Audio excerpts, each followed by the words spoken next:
Within the last few hours, it's emerged 26-year-old Celeste Craig has become the 18th woman to have died in prison in England and Wales this year. She's another victim of a national prison crisis.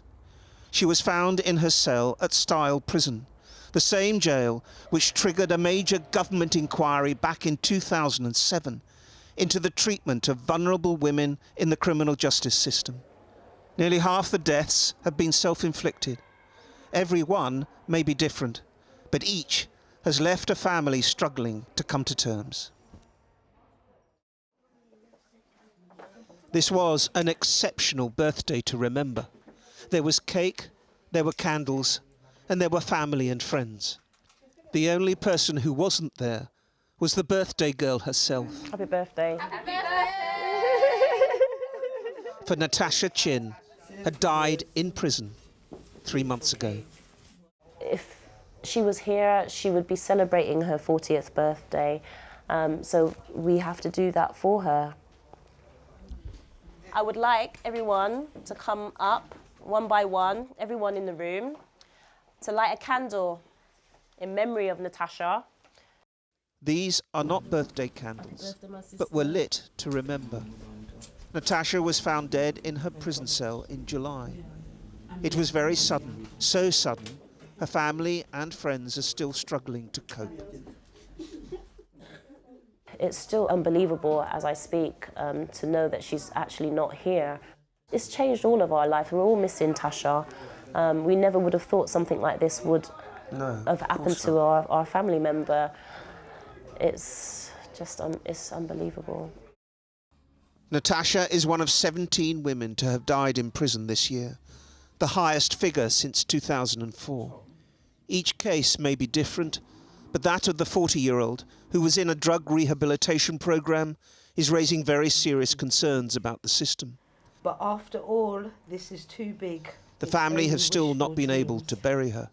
The closest they have come to saying goodbye was at a memorial service inside Bronzefield Prison, where she was found dead. It had been arranged by her fellow prisoners. It was the only way they could pay their respects. The chosen prisoners that organised the memorial, you could actually feel their sadness of Tasha's loss. They actually, some of them knew Tasha for like 15 or 20 years, and they expressed that during the memorial. It was very emotional. Natasha Chin's death is the first inside Bronzefield Prison for 6 years. There are reports that her cell alarm bell was ringing for 2 hours before help arrived, but there is no confirmation of that. And other inmates have told me that one prison officer spent 45 minutes trying to resuscitate her and was in tears when that failed. In response, Sodexo, in a statement, said, "As with all deaths in custody, there will be an investigation by the Independent Prisons and Probation Ombudsman and an inquest.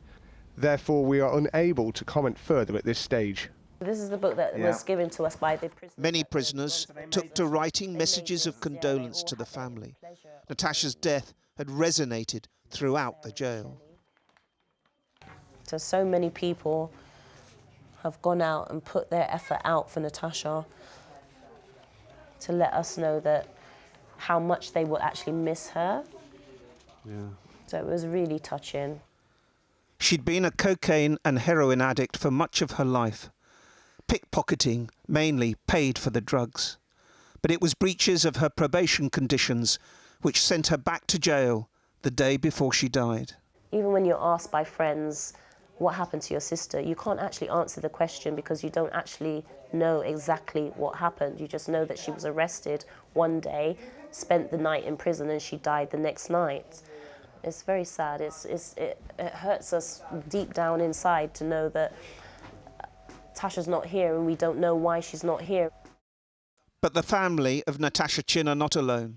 Imagine similar thoughts being repeated over and over again among the families of the other 16 women to have died in prison so far this year, like 38-year-old Nicola Lawrence, who died in Newhall in September, Emily Hartley, who died in the same prison 5 months earlier, and Sarah Reed, Holloway Prison's last casualty before it closed. This is for Tasha. Tasha, I love you. Happy birthday to you. A long-awaited plan from the Justice Secretary Liz Truss is imminent. Deaths, self-harm and violence in prisons remain at record levels, while staff have been cut by a third. But any plan is too late for Natasha Chinn's family. They can only hope that many of the factors that led to her death can be avoided in the future.